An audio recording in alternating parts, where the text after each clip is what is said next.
planeta por tanta guerra y maldad. La tierra nos está llamando y hoy nos reclama porque quiere descansar, pues lo pronuncia la Biblia y es la pura realidad.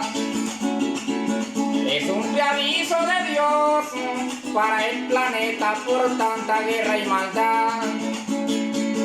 La tierra nos está llamando y hoy nos reclama porque quiere descansar, pues lo pronuncia la Biblia y es la pura realidad. Llegó esta pandemia inicua que azota a la humanidad, atacando a los más débiles con resistencia y crueldad, destruyendo un 100% lo de la tercera edad.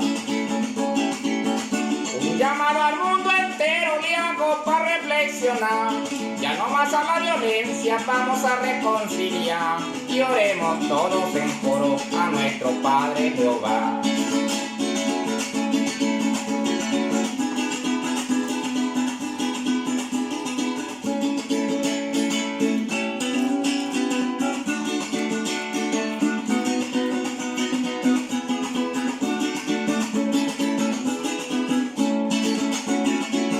Con la bendición de Dios y la esperanza de algún día volver a cantar, pero algo cargo en la mente y es permanente, que no paro de pensar en mis viejitos queridos, en mi papá y mi mamá.